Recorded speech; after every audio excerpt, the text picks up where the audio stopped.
ये ज़मीन के नीचे चूंटियों की एक बस्ती थी। इसका एक राजा था। उसकी दो बेटियां थीं, एक खूबसूरत और दूसरी काली। दोनों आपस में हमेशा लड़ती रहती थीं। बादशाह के मरने के बाद रियासत के दो हिस्से हो गए।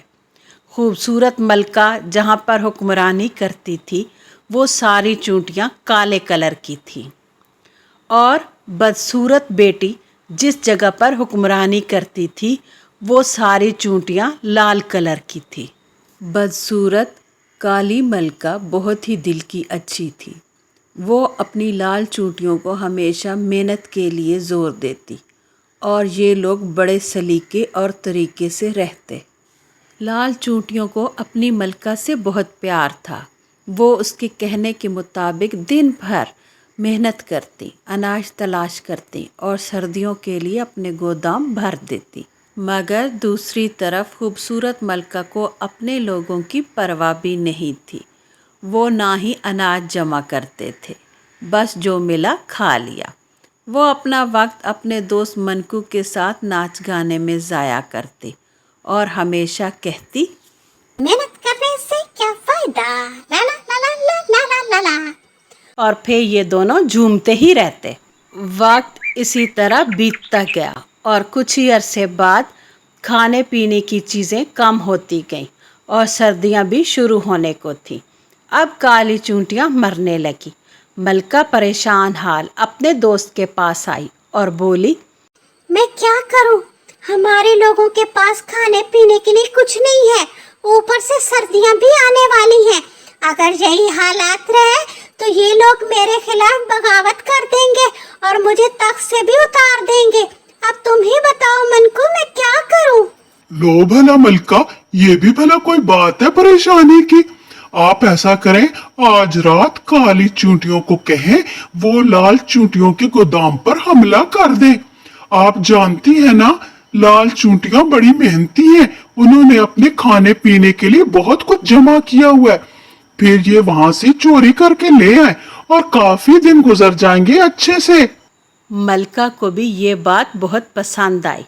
दूसरी तरफ लाल चूंटियाँ दिन भर राशन इकट्ठा करके लाईं और अपने गोदाम में जगह जगह पर डाल के वहाँ से चली गईं।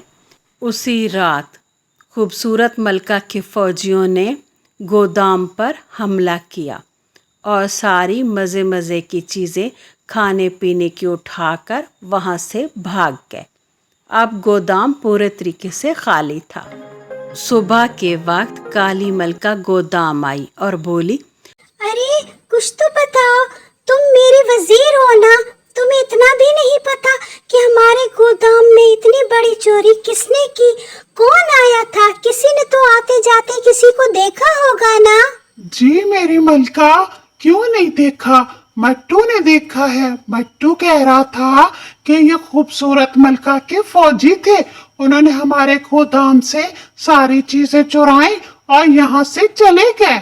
अगले रोज़ मलका ने अपने फौजियों को बुलाया और कहा, आज के बाद हर रात को तुम लोग पहरा दोगे ताकि कोई दोबारा से हमारी चोरी ना कर सके।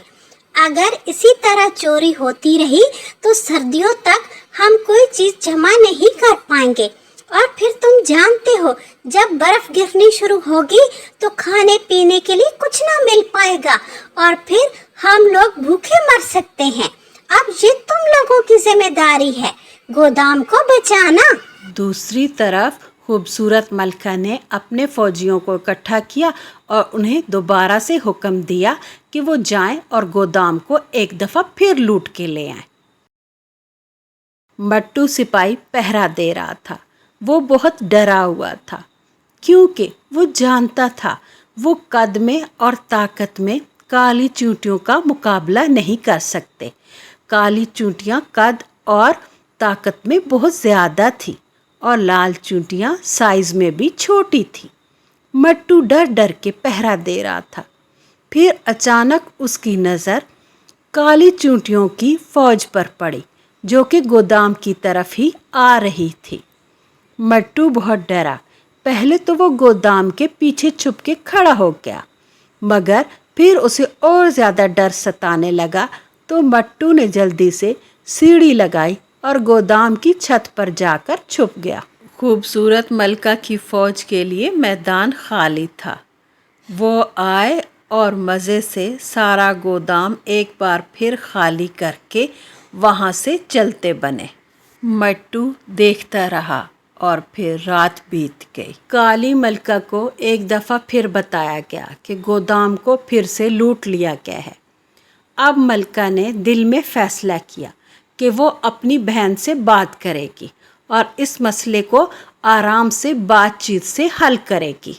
अगली सुबह काली मलका अपनी बहन से बात करने गई और बोली, देखो मेरी बहन, हम आप लोगों की मदद करेंगे चीजें इकट्ठी करने में। मुझे पता है सर्दियाँ आप लोगों के लिए भी मुश्किल है और हमारे लिए भी, मगर आप चोरी करना बंद करो। खूबसूरत मलका गुस्से से बोली, हम पे रहम करने की कोई जरूरत नहीं है काली मलका, अपनी शक्ल गुम करो।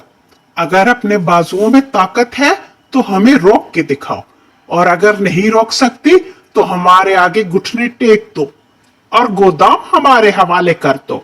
काली मलका उदास दिल के साथ वापस आ गई। उसने देखा कि उसके लोगों ने हिम्मत नहीं हारी थी। अब भी वो खाने पीने की चीज़ें दोबारा से जमा करने पर लगे हुए थे। उसे ये देखकर बहुत खुशी भी हुई और दुख भी कि किस तरह उन्हें लूट लिया जाता है। अब मलका को एक और तरकीब सूझी।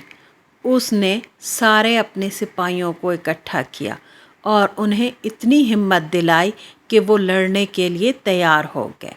अब हद तो तब हो गई जब दिन के वक्त भी तीसरी दफ़ा खूबसूरत मलका के फौजी आन पहुँचे, मगर इस बार उनका सामना बदसूरत मलका की फ़ौज से हुआ और वो इस जोश के साथ आगे बढ़ी कि काली चूंटियाँ मारे डर के हैरान रह गई और उन्हें पीछे हटना पड़ा। इसके बावजूद कि वो कद में बहुत बड़ी थी। लाल चूंटियों ने छोटे होने के बावजूद काली चूंटियों को हरा दिया था और वो खुशी से फूले नहीं समा रही थी। जब इत्तला खूबसूरत मलका को दी गई कि उनकी फ़ौज को इस तरह पीछे हटना पड़ा तो उसे बहुत गुस्सा आया। फिर क्या था, वो सीधी अपने दोस्त मनकू के पास पहुंची और फिर इन दोनों ने सलाह मशवरा करने के बाद एक बहुत बड़ी जंग का ऐलान कर दिया। इस जंग में बहुत बड़ी फ़ौज हिस्सा ले रही थी। खूबसूरत मलका की तरफ से सबसे पहले शाही सिपाही मौजूद थे जो कि कद में बेपनाह बड़े और ताकतवर थे। उनके पीछे सफ़ेद चूंटियाँ थीं जो कि डॉक्टर चूंटियाँ थीं। अगर चोट लगे तो उसी वक्त मरहम पट्टी की जाए फ़ौजियों की। उसके बाद एक लंबी लाइन थी काली चूंटियों की और ये जंग के लिए निकल खड़ी हुई। खूबसूरत मलका का हौसला बढ़ाने के लिए मनकू भी इस जंग में शरीक था, मगर वो बहुत चालाक था। वो तो सब फौजियों के पीछे चल रहा था और काफ़ी फासले पर आकर मैदान में रुक भी गया। बदसूरत मलका और उसके फौजी मैदान में लड़ने के लिए नहीं गए।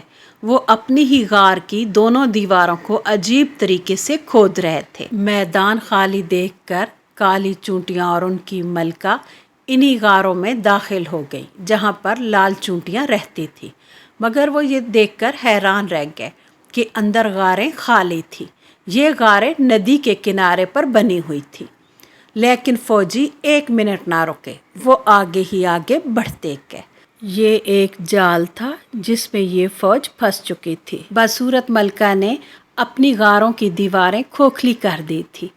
अब नदी का पानी अचानक एक बहुत बड़े रेले की सूरत में अंदर दाखिल हो गया और वो काली चूंटियों की फौज को बहा ले गया।